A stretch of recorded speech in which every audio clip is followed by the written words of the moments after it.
ਸਤਿ ਸ਼੍ਰੀ ਅਕਾਲ ਨਮਸਤੇ ਅੱਜ ਅੱਜ ਅਸੀਂ ਨਵਾਂ ਗੈਸਟ ਲੈ ਕੇ ਆਏ ਆ ਸਰ ਸੰਗਨ ਦੇ ਨਾਲੇ ਸਾਂਝਾ ਟੀਵੀ ਅਸੀਂ ਬਹੁਤ ਪ੍ਰਾਊਡ ਆ ਜਿਹੜੇ ਅਸੀਂ ਹੁਣ ਅਸੀਂ ਇੰਟਰਵਿਊ ਕਰਨੀ ਆ ਇਹ ਮੋਰ ਸਟੈਂਪੀਡਸ ਆਰਗੇਨਾਈਜੇਸ਼ਨ ਦੇ ਬਿਜ਼ਨਸ ਸਾਈਡ ਤੋਂ ਆ ਇਹ ਬਿਜ਼ਨਸ ਡਾਇਰੈਕਟਰ ਆਫ ਆਪਰੇਸ਼ਨਸ ਆ ਮੇਰਾ ਨਾਮ ਹੈ ਨਿਕ ਬੋਇਰਾ welcome to Sir Sanjha TV and Sir Sangam. Awesome. Well, thank you for having me. Nick, I was looking at some of the things, and one of the things I realized from the business side of the Stampeders, wanted to have a rough idea that looking at the position as a director, can you share that a little bit more with us? Yeah, so ultimately I am Director of Operations for the Calgary Stampeders, so oversight of the day-to-day operations of the Stamps. It's really ultimately taking the vision that the organization has and our president and executing on that from a game experience, from driving attendance, and just from the overall experience of the organization. So how do we tie what we have as an organization to drive fan attendance and to make a wonderful experience for people to come? During your journey as becoming a director of operation, what are some of the stuff you had to sacrifice?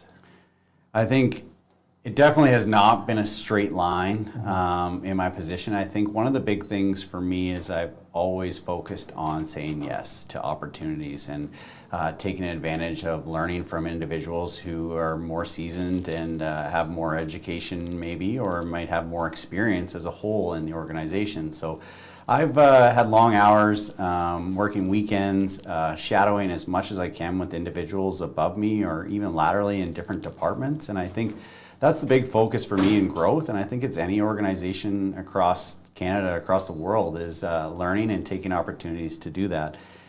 Throughout my time there, and I think some of the sacrifices that have come out of that is, especially in professional sports, is it can tie on family time. And I think it's a sacrifice there where sometimes we're working heavy weekends and we're sacrificing some of our family time, but that's really a transition, and you kind of got to figure it out and find ways to accumulate your family into your journey as well.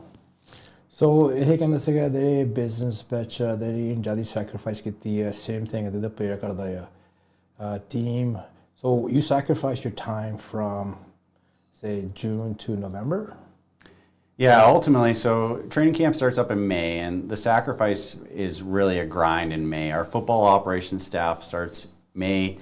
They'll work all the way till the end of November, and that's every day straight. So the focus, and it's a grind for the football operations staff.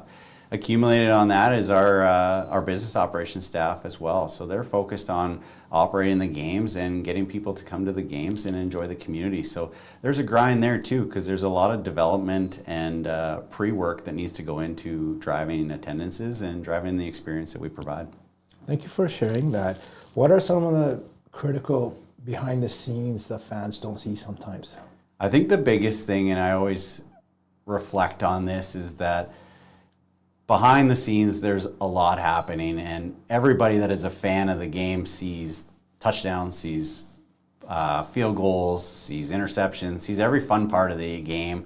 But how we got there as an organization is planning. It's ultimately planning and execution. We are, from the time that the prior season is done, in the end of November, we are focused on how are we going to make our game even better than it was in prior. How are we going to drive attendance?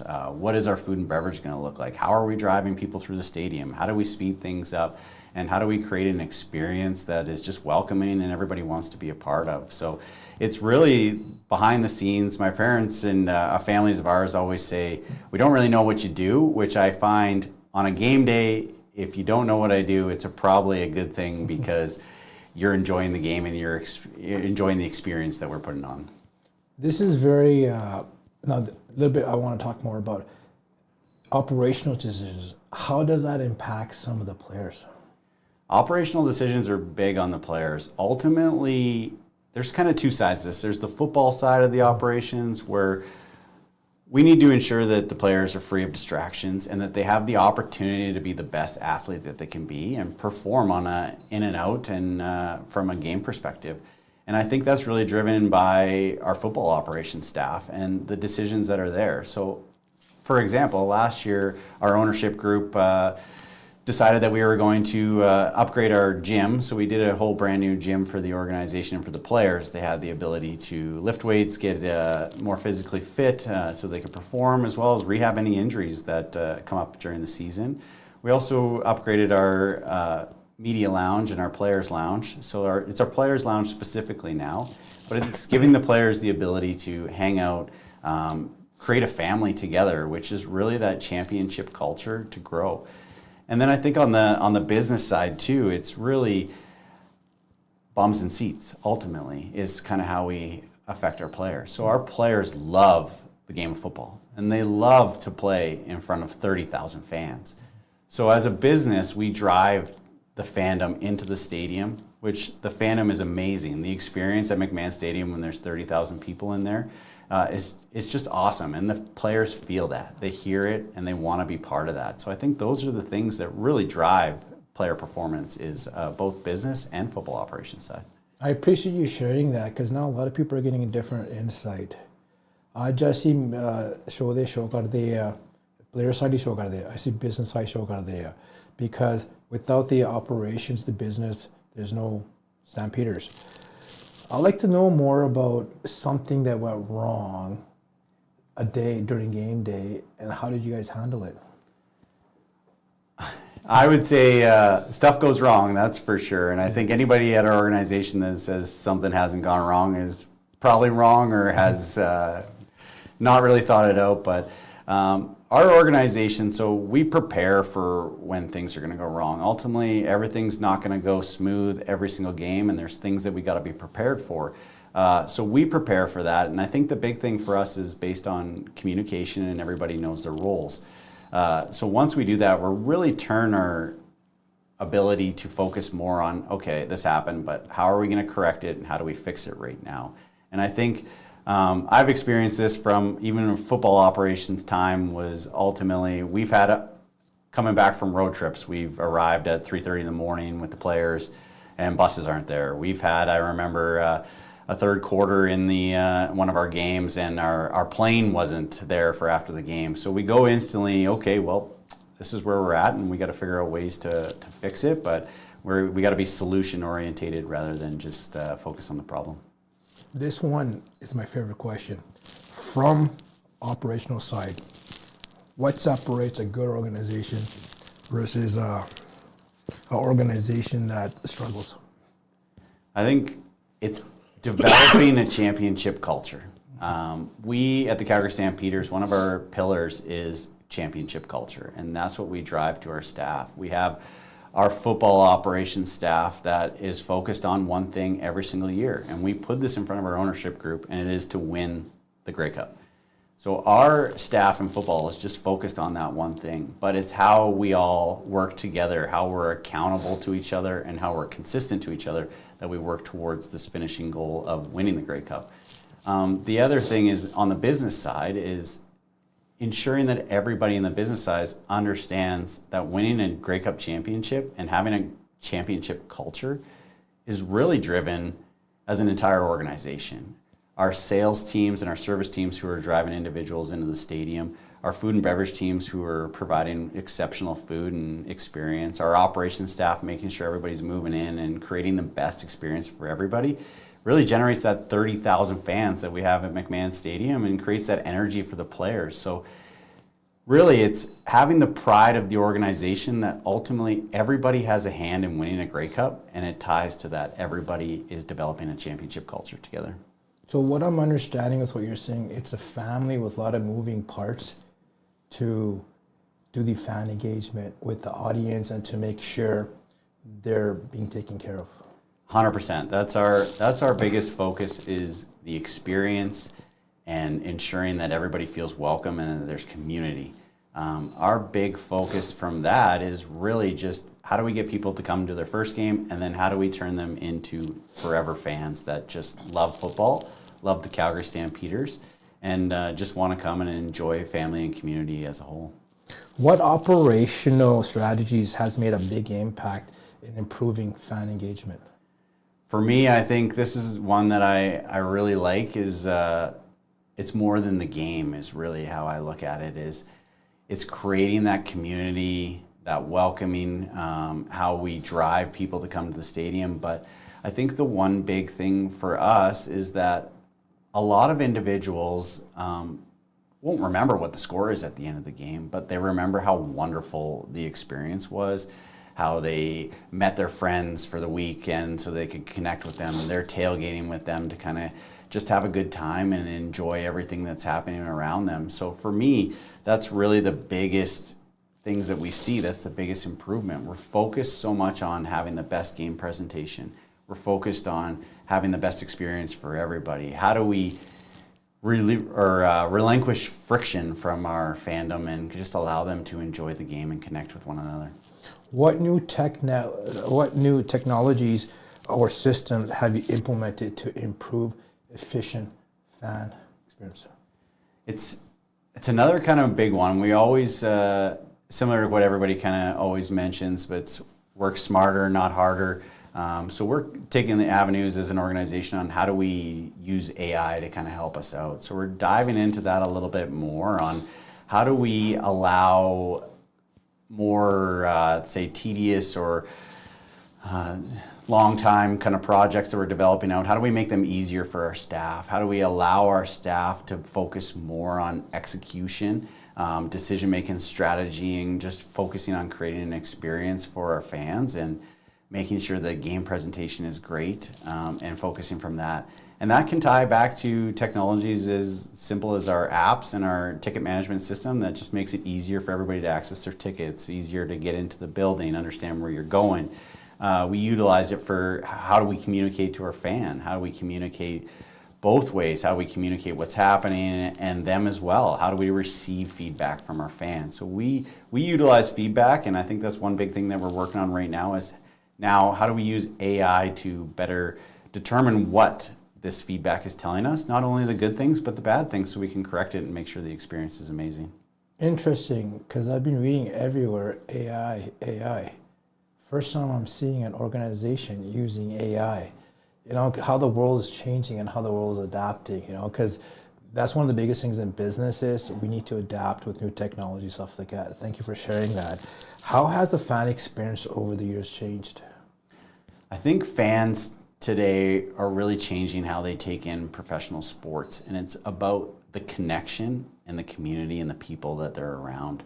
I think they're really focused on finding ways to enjoy sports and enjoy what you're watching on television or what you're watching in person, but it's really what are we doing to create community? And that's kind of through our tailgates, and that's through everything from that aspect. The Calgary Stampeders are proud community involvement in the Calgary community, and last year we had our players out for 440 player appearances, 710 hours in the community. We did 65 player visits, and we supported 60 youth groups, youth football groups. And it's one thing that we every single year, just like celebrating a championship and trying to get better, we are also trying to get better involvement in the community as well. And we like to see those numbers grow on a yearly basis, and that's one thing that we're focused on. So that's why we really tie to our community events and our themes, our theme nights for sure.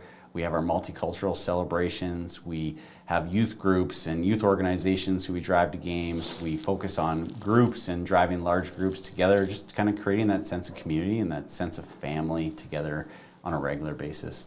I know you answered this. Why is community so important? I think community is so important, especially here in Calgary. Calgary is just amazing. Like, there's so many different cultures, there's so many different people, and everybody ultimately can tie to sport. Sport really just brings individuals together, and we allow ourselves to come together, enjoy the presence of other people, make connections, and just enjoy celebrating the Calgary Stampeders or celebrating each other as a family and just generating a better community together and celebrating everything that Calgary has to offer. Now I want to switch it up a little bit. I'm very curious about the shirt you're wearing, Grey Cup. Totally, yeah. Calgary is hosting the 113th Grey Cup November 15th in 2026. So we hosted it last in 2019, and this year we're going to make it the greatest Grey Cup in CFL history, and it's going to be amazing. So we're going to be at the BMO Center for the festival for the weeks out, and then they'll drive up to the game on Sunday, February 15th. So it's going to be a lot of fun. We're going to have 350,000 people estimated to go through the festival site. There's going to be 30,000 people traveling from across Canada to take in the game. It's just a great opportunity to celebrate Calgary, show the hospitality that Calgary has, and as we chatted about it, is drive community and drive belonging and just drive everybody in one spot together, celebrating and just enjoying what Calgary has to offer. I just want to back it up just one more step. I know you guys are doing a fan fest. Can you share a little bit what that is and why it's important that we need to share that with all communities? For sure. We have a couple programs coming up. I'll start, so May 9th, we have our Junior Stamps Camp, which is a great opportunity to teach kids from 6 to 12 years old football. And we have our players that are actually teaching the camp as well. So it's a great opportunity to get out there for a couple hours, learn some new skills, and teach kids football, or if they love it already, like let's learn from the pros and see how they do it. And then in terms of our Fan Fest, this is one big event that we love every single year, and we open up the field. It's a free event. This year it's going to be on May 23rd. We got bouncy castles, we got activations. Grey Cup is in attendance, so the iconic trophy that you can have an opportunity to take a picture with. And our players are going to be there signing autographs, and you can kind of chat with them, throw the ball around them. We see that all the time with the kids throwing the ball around with the players, and the players love that. We'll have combine section where fans or kids can give a chance at doing the combine drills, throwing the football, and just enjoying McMahon Stadium. Hopefully it's a great day with sun shining, but it's an amazing opportunity. So that's May 23rd. It's going to be from 1 to 4 p.m. this year, and it's free to everybody here in Calgary if they're interested.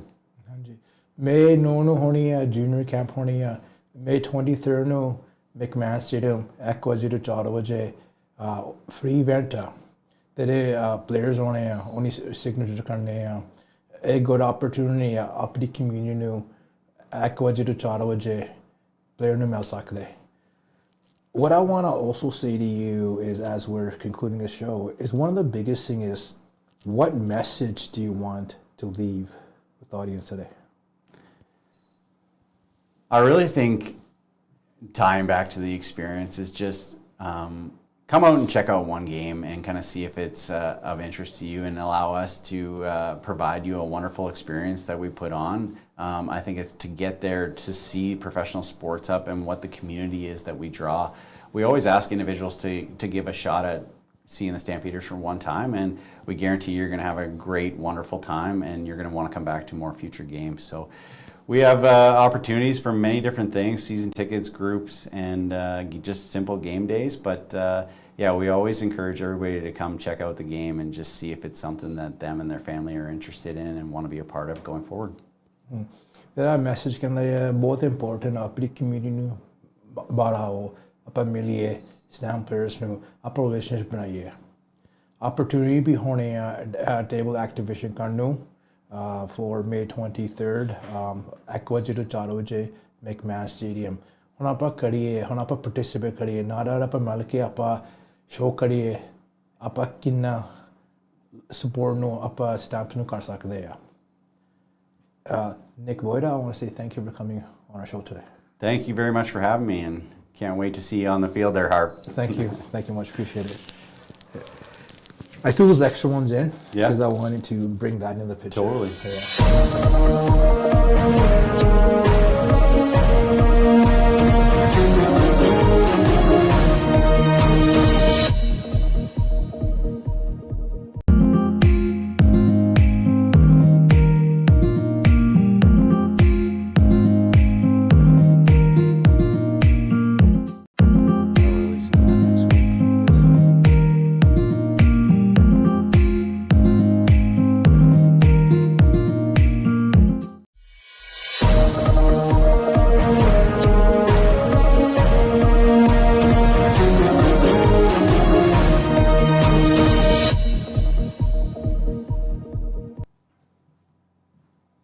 ਸਤਿ ਸ਼੍ਰੀ ਅਕਾਲ, ਨਮਸਤੇ.